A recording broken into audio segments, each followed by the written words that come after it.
അയ്യപ്പനുമായി പന്തളത്തുണ്ടായ യുദ്ധത്തിൽ പരാജയപ്പെട്ട ഉദയൻ അടങ്ങിയിരുന്നില്ല. പടയാളികൾക്കുണ്ടായ പരിഭ്രാന്തിയും തെറ്റിദ്ധാരണയുമാണ് പരാജയ കാരണങ്ങളെന്ന് അയാൾ തിരിച്ചറിഞ്ഞു. വേണ്ടത്ര സജ്ജീകരണങ്ങളോടെ ആക്രമിച്ചാൽ അയ്യപ്പനെ തോൽപ്പിക്കാനാകുമെന്ന് അയാൾ വ്യാമോഹിച്ചു. വനാന്തർഭാഗത്തിലെ കരിമല സുരക്ഷിതമായ സങ്കേതമാണെന്ന് അയാൾ കണ്ടെത്തി. കരിമലയുടെ കൊടും തൂക്കായ കയറ്റം ശത്രുക്കളുടെ മുന്നേറ്റത്തെ തടയുമെന്ന് അയാൾ കരുതി. കരിമല മുകളിലെ ജലദൗർലഭ്യം പരിഹരിക്കാനായി അവിടെ കിണറും കുളവും ഉണ്ടാക്കിച്ചു. കരുത്തരായ പോരാളിമാരെ സുരക്ഷയ്ക്ക് ഏർപ്പെടുത്തി. ഇഞ്ചിപ്പാറക്കോട്ടയിലും തലപ്പാറക്കോട്ടയിലും ആവശ്യം വേണ്ടുന്ന മരാമത്ത് പണികൾ ചെയ്തു. സൈനിക ബലം വർദ്ധിപ്പിച്ചു. പടയാളികൾക്ക് മികച്ച പരിശീലനം നൽകി. ഈ 3 കോട്ടകളിലായി സേനാവിന്യാസവും നടത്തി. അങ്ങനെ എല്ലാം ഒത്തിണക്കി ഒരു ആക്രമണ യാത്രയ്ക്ക് തയ്യാറെടുക്കുന്ന വേളയിലാണ് അയ്യപ്പൻ്റെ സൈനികർ പെരുനാട്ടിലും എരുമേലിലും സജ്ജരായി കഴിഞ്ഞു എന്ന വാർത്ത ഉദയൻ്റെ ചെവിയിലെത്തിയത്. എങ്കിലും വിജയം സുനിശ്ചിതമാണെന്ന് അയാൾ കരുതി. അയ്യപ്പൻ്റെ പടയാളികൾ ഒരേ സമയത്ത് തന്നെ ഇഞ്ചിപ്പാറക്കോട്ടയിലും തലപ്പാറക്കോട്ടയിലും ആക്രമണം ആരംഭിച്ചു. തലപ്പാറക്കോട്ട ആക്രമിക്കാനെത്തിയ രാമൻ്റെയും കൃഷ്ണൻ്റെയും നേതൃത്വത്തിലുള്ള പടയാളികൾക്ക് കോട്ടവാതിൽ തകർക്കാൻ കഴിഞ്ഞില്ല. ഉദയൻ്റെ സൈനികർ കൊത്തളങ്ങളിൽ നിലയുറപ്പിച്ചിരുന്നു. ഇവരുടെ പ്രത്യാക്രമണം മൂലം കോട്ടയുടെ അടുത്തെത്താൻ പോലും പോരാളികൾക്ക് കഴിഞ്ഞില്ല. അയ്യപ്പൻ്റെ നിർദ്ദേശമനുസരിച്ച് രാമൻ ഒരു സുരക്ഷിത സ്ഥാനത്ത് നിന്നുകൊണ്ട് കോട്ടയ്ക്ക് മുകളിൽ പൊങ്ങിക്കണ്ട ശിരസ്സുകളെ ലക്ഷ്യമാക്കി ബാണങ്ങൾ പ്രയോഗിച്ചു. ആ തക്കത്തിന് കൃഷ്ണൻ എന്ന പോരാളി മല്ലയുദ്ധത്തിലെ ആനച്ചടക്കം എന്ന സൂത്രം പ്രയോഗിച്ച് കോട്ടവാതിൽ തകർത്തു. ആ വഴിക്ക് അയ്യപ്പൻ്റെ പടയാളികൾ ഇരച്ചു കയറി. ആ പോരാളിമാരെ പ്രതിരോധിക്കാൻ ഉദയൻ്റെ സൈന്യത്തിന് കഴിഞ്ഞില്ല. അയ്യപ്പൻ്റെ പടയാളികൾ കൊള്ളസംഘത്തെ ഛിന്നഭിന്നമാക്കി. മല്ലവീരനായ കൃഷ്ണന്റെ കരുത്തും വില്ലാളിയായ രാമന്റെ വിരുതും ശത്രുക്കളുടെ വീര്യം കെടുത്തി. അവരുടെ ശൂരതയെ മാനിച്ച് തലപ്പാറ മല്ലനെന്നും തലപ്പാറ വില്ലനെന്നും ആളുകൾ പേരിട്ടു. ഒട്ടേറെ പേർക്ക് ജീവഹാനി സംഭവിച്ചു. ജീവരക്ഷാർത്ഥം പലായനം ചെയ്തവർ പമ്പാ നദി താണ്ടി രക്ഷപ്പെട്ടു. അഴുതമലയുടെ മുകളിൽ പടുത്തുയർത്തിയിരുന്ന ഇഞ്ചിപ്പാറക്കോട്ടയ്ക്കും ചുറ്റും അഗാധമായ കിടങ്ങുകളുണ്ടായിരുന്നു. ചെങ്കുത്തായ മലയുടെ മുകളിലെ കോട്ട ദുർഭേദ്യമായിരുന്നു. അയ്യപ്പൻ്റെ നിർദ്ദേശാനുസരണം അമ്പലപ്പുഴ യോഗക്കാരും ആലങ്ങാട്ട് യോഗക്കാരും പോരിനിറങ്ങിയപ്പോൾ അഴുതയിൽ നിന്ന് ഓരോ വലിയ കല്ലും കാട്ടുമരങ്ങളിൽ നിന്ന് ഇലകളോടുകൂടിയ ചില്ലയും കയ്യിലേന്തിക്കൊണ്ട് മുന്നേറി. മരച്ചില്ലകളേന്തി വരുന്ന സൈനികരെ കാണാൻ കൊള്ളസംഘത്തിൻ്റെ പടയാളികൾക്ക് കഴിഞ്ഞില്ല. കരുതിയിരുന്ന കല്ലുകളും മരച്ചില്ലകളും കിടങ്ങിൽ നിക്ഷേപിച്ചു. അതോടെ കിടങ്ങിൻ്റെ ഒരു ഭാഗം നികന്നുകിട്ടി. ആ വഴിക്ക് വാവരും കൊച്ചുകടുത്തയും ചേർന്ന് കോട്ടയുടെ ഒരു ഭാഗം തകർത്തു. ആ വഴിയിലൂടെ അയ്യപ്പ സൈന്യം മുന്നേറി. ഇന്നും അയ്യപ്പന്മാർ ഈ വിശ്വാസത്തിൽ അഴുതയാറിൽ നിന്നെടുക്കുന്ന കല്ലും ആറ്റുവക്കിലെ ചെടിയിൽ നിന്നും പറിച്ചെടുക്കുന്ന ഒരിലയും കല്ലിടാംകുന്നിൽ നിക്ഷേപിച്ചു വരുന്നു. പെരുങ്കടൽ പോലെ ഇളകിമറിഞ്ഞു വരുന്ന പടയാളികളെ ചെറുക്കുവാൻ പുതുശ്ശേരി മുണ്ടന് കഴിഞ്ഞില്ല. തൻ്റെ പോരാളികൾ നിൽക്കക്കള്ളിയില്ലാതെ പിന്തിരിഞ്ഞോടുന്നത് കണ്ട് പുതുശ്ശേരി മുണ്ടൻ കരിമലയിൽ അഭയം തേടാമെന്ന് കരുതി പലായനം ചെയ്തു. കോട്ട കൈവശപ്പെടുത്തിക്കഴിഞ്ഞപ്പോൾ പുതുശ്ശേരി മുണ്ടൻ രക്ഷപ്പെട്ടിരിക്കുന്നതായി അയ്യപ്പൻ കണ്ടെത്തി. അയാളെ കരിമലയിലെത്തും മുമ്പ് പിടികൂടണമെന്ന് അയ്യപ്പൻ ബാബരോട് നിർദ്ദേശിച്ചു. ഓട്ടത്തിനിടയിൽ പുതുശ്ശേരി ആറ്റിലെത്തി വിശ്രമിക്കാനൊരുങ്ങിയ പുതുശ്ശേരി മുണ്ടനെ വാവരും കൂട്ടലും വളഞ്ഞു. അയ്യപ്പൻ്റെ പടയാളികളെല്ലാം എത്തിപ്പോയെന്ന് തെറ്റിദ്ധരിച്ച് പുതുശ്ശേരി മുണ്ടൻ്റെ അനുയായികൾ പരക്കം പാഞ്ഞു. പുതുശ്ശേരി മുണ്ടൻ പതറിയില്ല. അയാൾ തൻ്റെ ഇടത്തോടെ വാവരുമായി ദ്വന്ദ്വയുദ്ധത്തിനൊരുങ്ങി. മുണ്ടനും വാവരും തമ്മിൽ മല്ലയുദ്ധം ഏറെ നേരം നീണ്ടുനിന്നു. ഇതിനിടയ്ക്ക് മുണ്ടൻ്റെ അനുയായികളിൽ പലരും അയ്യപ്പൻ്റെ പടയാളികൾ പിടികൂടി സംഹരിച്ചു. വാവരുമായുള്ള മൽപ്പിടുത്തം നീണ്ടുനിന്നാൽ ഉദയൻ സൈന്യസമേതം തുണയ്ക്ക് എത്തിച്ചേരുമെന്ന് മുണ്ടൻ പ്രതീക്ഷിച്ചു. പെട്ടെന്ന് അയ്യപ്പൻ രംഗത്തെത്തി. അതോടെ ആവശ്യം ഇരട്ടിച്ച വാവർ പുതുശ്ശേരി മുണ്ടനെ വധിച്ചു. അയ്യപ്പൻ്റെ പടയാളികൾ വാവരെ അഭിനന്ദിച്ചു. മുണ്ടൻ്റെ അനുയായികൾ പല വഴിക്ക് പിരിഞ്ഞ് കരിമലയിൽ എത്തിച്ചേർന്നു. മുണ്ടൻ വധിക്കപ്പെട്ടതോടെ ഉദയന്റെ ശക്തി പകുതിയും നഷ്ടപ്പെട്ടു. അടുത്ത പുലർച്ചയ്ക്ക് തന്നെ അയ്യപ്പന്റെ പടയാളികൾ കരിമലക്കോട്ട ഉപരോധിച്ചു. ആയുധം വെച്ച് കീഴടങ്ങിയാൽ അഭയം നൽകാമെന്ന അയ്യപ്പന്റെ വാഗ്ദാനം ഉദയന് സ്വീകാര്യമായില്ല. ഇഞ്ചിപ്പാറക്കോട്ടയിലും തലപ്പാറക്കോട്ടയിലും പരാജയം പറ്റിയെങ്കിലും അവിടങ്ങളിൽ അവശേഷിച്ചിരുന്ന പോരാളിമാർ കൂടി കരിമലക്കോട്ടയിൽ വന്നെത്തിയിരുന്നു. അയ്യപ്പന്റെ സൈന്യത്തിന് കോട്ടയെ ഉപരോധിച്ചുകൊണ്ട് ഏറെ നാൾ നിൽക്കാനാവില്ലെന്നും 4-5 നാൾക്കുള്ളിൽ അത്യാവശ്യ സാധനങ്ങൾ ഒടുങ്ങുന്നതോടെ അവർക്ക് പിന്തിരിയേണ്ടി വരുമെന്നും ഉദയൻ കണക്ക് കൂട്ടി.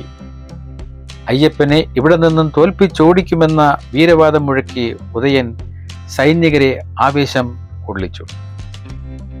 ഭീകരമായ യുദ്ധം നടന്നു. അയ്യപ്പൻ പടയാളികൾക്കിടയിൽ പലയിടത്തും പ്രത്യക്ഷപ്പെട്ട് അവരുടെ വീറും വാശിയും വർദ്ധിപ്പിച്ചു. പക്ഷേ അയ്യപ്പൻ ആയുധമെടുത്ത് പോരാടിയില്ല. തലപ്പാറയിലും ഇഞ്ചിപ്പാറയിലും ഇതേവിധം പോരാളികളെ പ്രോത്സാഹിപ്പിച്ചു വിടുക മാത്രമേ അയ്യപ്പൻ ചെയ്തിരുന്നുള്ളൂ. കരിമലക്കോട്ടയുടെ സമീപത്ത് നിന്നിരുന്ന 4-5 വൻമരങ്ങൾ അയ്യപ്പന്റെ നിർദ്ദേശപ്രകാരം പോരാളികൾ മുറിച്ചു തള്ളി. അത്യുഗ്രമായ ശബ്ദത്തോടെ കോട്ടമതിലിന് മുകളിൽ മരങ്ങൾ വീണു. ആ ഭാഗത്തെ കോട്ടമതിൽ തകർന്നു. ശരണമയ്യപ്പ എന്ന ആർപ്പ് വിളികളോടെ പടയാളികൾ ആ വഴിയിലൂടെ കോട്ടയ്ക്കുള്ളിലേക്ക് ഇരച്ചു കയറി. കൊച്ചുകടുത്തയുടെ നേതൃത്വത്തിൽ ഉള്ളിൽ കടന്ന പോരാളികൾ കോട്ടയുടെ വാതിലുകൾ തുറന്നിട്ടു. ശരണം വിളിയും ശംഖനാദങ്ങളും വാദ്യഘോഷങ്ങളും അന്തരീക്ഷത്തെ മുഖരിതമാക്കി. തുറന്ന വാതിലുകളിലൂടെ അയ്യപ്പന്റെ പോരാളികൾ കോട്ടയ്ക്ക് മുകളിൽ തിങ്ങി നിറഞ്ഞു. വാവരും കൊച്ചുകടുത്തയും മല്ലനും വില്ലനും പോരാട്ടം തുടർന്നു. കൊച്ചുകടുത്ത മറുപക്ഷത്തുള്ള സൈനികരെ അരിഞ്ഞു വീഴ്ത്തുന്നത് കണ്ട് കുപിതനായ ഉദയൻ നേരിട്ട് ചെന്ന് എതിർത്തു. ഉദയൻ ആയോധന നൈപുണി കൊണ്ടും നേടിയിരുന്ന വമ്പ് കൊച്ചുകടുത്തയുടെ മുമ്പിൽ അസ്തമിച്ചു. പടയാളികൾ ആശ്ചര്യസ്തബ്ധരായി നോക്കി നിൽക്കെ കൊച്ചുകടുത്ത ഉദയനെ വെട്ടിവീഴ്ത്തി. ഉദയന്റെ സൈനികരിൽ ആരും അവശേഷിച്ചില്ല. അയ്യപ്പന്റെ സൈനികർ അവരെ ഒന്നടങ്കം വകവരുത്തി. കരിമലക്കോട്ട നിശേഷം ഇടിച്ചു നിരത്തി. ഈ വിധം പല യുദ്ധങ്ങൾ നടന്നെങ്കിലും അയ്യപ്പന്റെ പക്ഷത്ത് സാരമായ ആൾഛേദം സംഭവിച്ചിരുന്നില്ല. കരിമല മുകളിൽ അയ്യപ്പന്റെ കൊടി പാറി. സൂര്യാസ്തമയത്തോടെ സൈനികരെല്ലാം പമ്പാനീരത്ത് എത്തി വിശ്രമിച്ചു. നീലിമലയുടെ അടിവാരത്തിൽ പമ്പാ നദിക്കരയിൽ പന്തള രാജാവും രാജകുടുംബാംഗങ്ങളും പ്രത്യേകം താമസ സൗകര്യം ഒരുക്കിക്കൊടുത്തു. രാത്രി അയ്യപ്പൻ അനുയായികളെല്ലാം വിളിച്ചുകൂട്ടി ശബരിമലയുടെയും പമ്പാ നദിയുടെയും പൗരാണിക മാഹാത്മ്യം വിവരിച്ചു. പോരിൽ മരണമടഞ്ഞ ശത്രുക്കളുടെയും മിത്രങ്ങളുടെയും ആത്മാക്കൾക്ക് ശാന്തി ലഭിക്കാനായി അതിരാവിലെ എല്ലാവരും പിതൃതർപ്പണം നടത്തണമെന്ന് അയ്യപ്പൻ ഉപദേശിച്ചു. ഇവിടെ നടത്തുന്ന ശ്രാദ്ധ തർപ്പണങ്ങൾ കൊണ്ട് സകല പിതൃക്കൾക്കും സദ്ഗതി ലഭിക്കുമെന്ന് അനുയായികളെ ഉദ്ബോധിപ്പിച്ചു. ത്രേതായുഗത്തിൽ ശ്രീരാമൻ ഇവിടെ വന്ന് പിതൃതർപ്പണം നടത്തിയിട്ടുള്ള കാര്യം അനുസ്മരിപ്പിച്ചു. തത്സമയം ദൂരെ നിന്നൊരാരവം പമ്പാനീരത്ത് വിശ്രമിച്ചിരുന്നവർ കേട്ടു. ധർമ്മശാസ്ത്ര ക്ഷേത്ര പുനർനിർമ്മാണ കർമ്മങ്ങൾക്കായി യഥാസമയം എത്തിച്ചേർന്ന പന്തള രാജാവും അനുചരന്മാരുടെയും വരവായിരുന്നു അത്. മഹാരാജാവും പരിവാരങ്ങളും യഥാസമയം എത്തിച്ചേർന്നതിൽ കുമാരൻ അതീവ സന്തുഷ്ടനായി.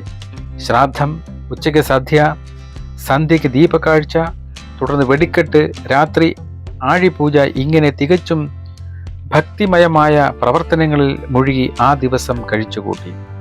എല്ലായിടത്തും അയ്യപ്പന്റെ സാന്നിധ്യം എല്ലാവർക്കും അനുഭവപ്പെട്ടു. ഉച്ചയ്ക്കുള്ള സദ്യയ്ക്ക് വനദേവതമാരെ സങ്കല്പിച്ച് ഓരോ സംഘവും ഒരില ചോറ് മാറ്റിവെക്കണമെന്നും പപ്പടം, പഴം എന്നിവ പൊക്കമുള്ള മരക്കൊമ്പുകളിൽ കെട്ടിത്തൂക്കണമെന്നും നിർദ്ദേശിച്ചു. ആ മലകളിൽ വസിക്കുന്ന പുണ്യാത്മാക്കൾ വേഷം മാറി ഭിക്ഷുരൂപത്തിൽ വന്നേക്കാമെന്നും അങ്ങനെ വരുന്നവർക്ക് ഒരില ചോറ് നൽകണമെന്നും അയ്യപ്പൻ അനുയായികളെ ധരിപ്പിച്ചു. രാത്രി ആധ്യാത്മിക കാര്യങ്ങൾ ചർച്ച ചെയ്തുകൊണ്ട് ആഴികളുടെ സമീപത്തിൽ തന്നെ എല്ലാവരും വിശ്രമിച്ചു. പമ്പാതീരത്ത് നിന്നും അടുത്ത പ്രഭാതത്തിൽ എല്ലാവരും സ്നാനാദി നിത്യകർമ്മങ്ങൾ കഴിച്ചിട്ട് ശബരിമലയിലേക്ക് പുറപ്പെട്ടു. നീലിമല കയറാനൊരുങ്ങവേ ആ മലയുടെ ചുവട്ടിൽ അർച്ചന ചെയ്യാനും ശൈലപാദം തൊട്ടു നെറുകയിൽ വെച്ച് വണങ്ങാനും അയ്യപ്പൻ നിർദ്ദേശിച്ചു. ഇന്നും മല കയറാനൊരുങ്ങുന്ന അയ്യപ്പന്മാർ ഒരില പറിച്ചുടുകയും മല തൊട്ടു ശിരസിൽ വയ്ക്കുകയും ചെയ്തു വരുന്നത് ആ നിർദ്ദേശം അനുസരിച്ചാണ്. മാർഗമധ്യത്തിൽ ശബരിപീഠം അയ്യപ്പൻ അനുയായികൾക്ക് കാട്ടിക്കൊടുത്തു. ശബരിപീഠം തൊട്ടു വണങ്ങി രാമായണ കഥകളെ അനുസ്മരിപ്പിച്ചുകൊണ്ട് പടയാളികൾ അയ്യപ്പനെ അനുഗമിച്ചു. തുടർന്നുള്ള യാത്രയ്ക്കിടയിൽ ഒരു ആൽമരത്തിന്റെ ചുവട്ടിൽ തിരിഞ്ഞു നിന്നു. എരുമേലിയിൽ നിന്നും വാങ്ങിയ ശരങ്ങളും ആയുധങ്ങളുമെല്ലാം അവിടെ നിക്ഷേപിക്കാൻ അയ്യപ്പൻ പടയാളികളോട് പറഞ്ഞു. തുടർന്നുള്ള യാത്ര ക്ഷേത്രത്തിലേക്കാണെന്നും ഭക്തിപൂർണമായ മനസ്സോടെയാണ് മുന്നോട്ട് പോകേണ്ടതെന്നും പടയാളികളുടെ കർത്തവ്യം അവിടെ അവസാനിച്ചു എന്നും അയ്യപ്പൻ ഉദ്ബോധിപ്പിച്ചു. സൈനികർ തങ്ങളുടെ ശരങ്ങൾ ആൽമരത്തിൽ കുത്തി വില്ലും മറ്റ് ആയുധഭാണ്ഡങ്ങളും അതിന്മേൽ തൂക്കി. അതിനുശേഷം ശരണം വിളിച്ചുകൊണ്ട് കൂപ്പുകൈകളോടെ മുന്നോട്ട് നടന്നു. ഇന്നും ആ ആലിന്റെ അവശിഷ്ടത്തിലാണ് കന്നി അയ്യപ്പന്മാർ എരിമേലിയിൽ വന്ന് വാങ്ങിക്കൊണ്ടുവരുന്ന ശരക്കോലുകളും ഗദകളും നിക്ഷേപിക്കുന്നത്. ആ മരത്തെ ശരംകുത്തിയാലെന്ന് പറയുന്നു. ഇതിനിടെ പാണ്ഡ്യരാജാവ് ക്ഷേത്ര പുനരുദ്ധാരണ കർമ്മം നടത്തുന്ന സ്ഥലത്ത് സൈന്യസമേതം വന്നെത്തിയിരുന്നു. രാവിലെ സ്നാനാദി കർമ്മങ്ങൾ കഴിഞ്ഞപ്പോഴേക്കും അയ്യപ്പന്റെ അനുയായി വർഗത്തിന്റെ ശരണം വിളികൾ മുഴങ്ങിക്കേട്ടു. പാണ്ഡ്യരാജാവിന്റെ സൈനികരും പരിവാരങ്ങളും ശരണം ഏറ്റുവിളിച്ച് ക്ഷേത്രസന്നിധിയിലെ തങ്ങളുടെ സാന്നിധ്യം അയ്യപ്പനെ അറിയിച്ചു. രാജോചിതമായ ഒരു വരവേൽപ്പ് അയ്യപ്പന് നൽകണമെന്ന് പാണ്ഡ്യരാജാവ് നിശ്ചയിച്ചു. അതിനായി സ്വന്തം സൈന്യത്തെ അണികളാക്കി നിർത്തി സൈനികരോടൊപ്പം പാണ്ഡ്യരാജൻ കുറച്ചു ദൂരം മുന്നോട്ട് ചെന്ന് അയ്യപ്പനെ എതിരേറ്റു. പന്തളം രാജാവും പാണ്ഡ്യരാജാവും പരസ്പരം ആശ്ലേഷിച്ചു ശരണം വിളി മുഴക്കി. പ്രതിഷ്ഠാ സമയം അടുത്തു വരുന്നതുകൊണ്ട് എല്ലാവരും കുമ്പളം തോട്ടിലെ ഉരുക്കുഴി തീർത്ഥത്തിൽ പോയി ദേഹശുദ്ധി വരുത്തി വരണമെന്ന് അയ്യപ്പൻ ആവശ്യപ്പെട്ടു. ആ തീർത്ഥത്തിൽ തന്നെ അയ്യപ്പനും മുങ്ങിക്കുളിച്ചു മടങ്ങിയെത്തി. മഹിഷി മർദ്ദന സമയത്ത് പാപവിമുക്തയായ ലീലയ്ക്ക് മാളികപ്പുറത്തമ്മയായി അയ്യപ്പന്റെ സമീപത്ത് തന്നെ സ്ഥാനം നൽകാമെന്ന് ഉറപ്പു നൽകിയിരുന്നുവല്ലോ. ഇതനുസരിച്ച് ക്ഷേത്രത്തിന്റെ വടക്കുഭാഗത്തായി ഒരു തറ നിർമ്മിക്കുവാൻ നിർദ്ദേശിച്ചു. പ്രതിഷ്ഠാ മുഹൂർത്തം സമീപിക്കും തോറും ജനങ്ങൾ ഉത്കണ്ഠാഭരിതരായി ക്ഷേത്രത്തിന് മുന്നിൽ തിങ്ങിക്കൂടി. അന്തരീക്ഷത്തിൽ ഒരു ദിവ്യ സുഗന്ധം പ്രചരിച്ചു. തിങ്ങിക്കൂടിയ ജനങ്ങൾക്കിടയിൽ നിശബ്ദത തളം കെട്ടി നിന്നു. ഒരു കൃഷ്ണപ്പരുന്ത് ആകാശത്തിൽ വട്ടം ചുറ്റി പറന്നു. അയ്യപ്പന്റെ ശരീരത്തിൽ ഒരു അഭൗമ തേജസ് തിങ്ങി നിറയുന്നത് ജനങ്ങൾ കണ്ടു. ഏറെ നേരമായി ധ്യാനനിഷ്ഠനായിരുന്ന അയ്യപ്പൻ പന്തള ഭൂപനെ വണങ്ങി.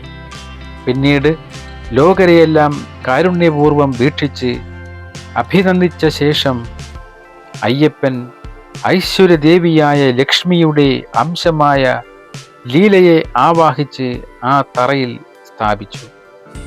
ആകാശമാർഗേണ വന്ന ഒരു തേജസ് ആ തറയിൽ വന്നൊതുങ്ങുന്നതായി ജനങ്ങൾ കണ്ടു. ആശ്ചര്യസ്തബ്ധരായി ഇതെല്ലാം കണ്ടുനിന്ന ഭക്തജനങ്ങൾ ദേവിയെ വണങ്ങി. പിന്നീട് അയ്യപ്പൻ പണിയായുധങ്ങൾ എടുത്ത് 18 പടികളിലുമായി നിക്ഷേപിച്ചു. പന്തള ഭൂപനെയും പാണ്ഡ്യരാജാവിനെയും വണങ്ങി വാവർ, കൊച്ചുകടുത്ത, വില്ലൻ, മല്ലൻ എന്നിവരെയെല്ലാം സമീപിച്ച് അയ്യപ്പൻ അഭിവാദനങ്ങൾ സ്വീകരിച്ചു.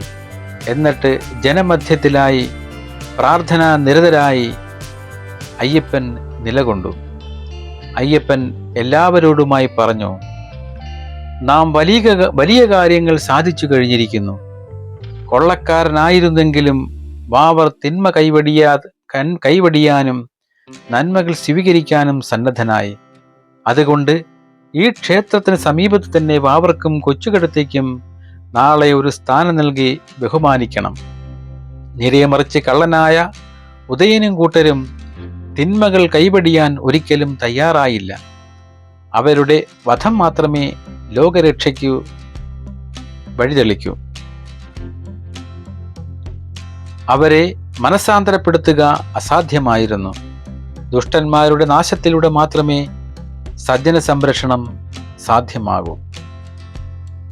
മകരസംക്രമ നാളിൽ പുനഃപ്രതിഷ്ഠ നടക്കുന്ന വേളയിൽ ആകാശം കാർമേഘങ്ങളെ കൊണ്ട് മൂടി ഇരുണ്ട് ഉഗ്രമായ ഒരു ഇടിമിന്നൽ ഉണ്ടായി. പെട്ടെന്ന് മംഗളവാദ്യങ്ങൾ മുഴങ്ങി. ശംഖനാദത്തോടൊപ്പം മണിനാദങ്ങളും അന്തരീക്ഷത്തിൽ അലയടിച്ചു. ശരണം വിളികൾ ആ അന്തരീക്ഷത്തെ ഭക്തിസാന്ദ്രമാക്കി. അകത്ത് വിഗ്രഹപ്രതിഷ്ഠ നടക്കുകയാണ്. പെട്ടെന്ന് ജനാവലിക്കിടയിലൂടെ ഒരു മിന്നൽ പ്രഭ പാഞ്ഞുപോയി. അതോടൊപ്പം അയ്യപ്പൻ ജ്യോതിസ്വരൂപനായി ശാസ്താവിൻ്റെ വിഗ്രഹത്തിൽ വിലയം പ്രാപിച്ചു. അയ്യപ്പൻ നിന്നിരുന്ന സ്ഥലത്തു നിന്ന് ഒരു ജ്യോതിസ് ക്ഷേത്രത്തിനുള്ളിലേക്ക് നീങ്ങുന്നത് ആളുകൾ ഭക്തിയോടെ കണ്ടുനിന്നു. അയ്യപ്പൻ നിന്നിരുന്ന സ്ഥലം ശൂന്യമായി കാണപ്പെട്ടു. ഭക്തജനങ്ങൾ അത്ഭുത സ്തബ്ധരായി നിന്നുപോയി. നിമിഷങ്ങൾക്കു ശേഷം പരിസരബോധം വീണ്ടു കിട്ടിയ ആളുകൾ ക്ഷേത്രത്തിലെ വിഗ്രഹത്തെ സാഷ്ടാംഗം നമസ്കരിച്ചു. എല്ലാം തിരിച്ചറിയാൻ കഴിയാതെ ജനങ്ങൾ ഭക്തിപൂർവം ഉച്ചത്തിൽ ശരണം വിളിച്ചു. ക്ഷേത്രോപാസനത്തിന്റെ ചുവട്ടിൽ രാജശേഖര രാജാവ് ഭക്തിപൂർവം കൈകൂപ്പി നിന്നു. തൻ്റെ പ്രിയപുത്രനായ മണികണ്ഠൻ പെട്ടെന്ന് ദൈവിക ചൈതന്യം പൂണ്ട് അപ്രത്യക്ഷനായത് മഹാരാജാവിനെ ധർമ്മസങ്കടത്തിലാക്കി. ഭക്തി സായുജ്യത്തോടൊപ്പം തന്നെ പുത്രവിയോഗത്തിലുള്ള ദുഃഖവും അദ്ദേഹത്തിൽ വിങ്ങിപ്പൊട്ടി. അല്പനേരം ചിന്തയിൽ മുഴുകി നിന്ന ശേഷം അയ്യപ്പൻ വിലയം പ്രാപിച്ച ശാസ്താവിഗ്രഹം നോക്കി അദ്ദേഹം ഇങ്ങനെ വിലപിച്ചു: മണികണ്ഠ, നീ എന്നോട് പറഞ്ഞ വാക്ക് പാലിച്ചില്ല. നിനക്ക് വേണ്ടി നാട്ടിൽ യുവരാജ പദവി ഒരുങ്ങി നിൽക്കുകയാണ്. അഭിഷേകത്തിനുള്ള സകല തയ്യാറെടുപ്പുകളും പൂർത്തിയാക്കിയിട്ടാണ് നിന്റെ ആഗ്രഹപ്രകാരം ഞാൻ ഈ പ്രതിഷ്ഠാകർമ്മത്തിലെത്തിയത്. ഇനി അങ്ങോട്ടുള്ള ഒരു കാര്യത്തിലും നിർദ്ദേശം തരാതെ നീ എങ്ങോ പോയി മറഞ്ഞു. നിനക്ക് വേണ്ടി പണിയിച്ച ആഭരണങ്ങൾ കൊട്ടാരത്തിൽ സൂക്ഷിച്ചിരിക്കുകയാണ്. ഇനി ഞാനത് ആരെ അണിയിക്കും?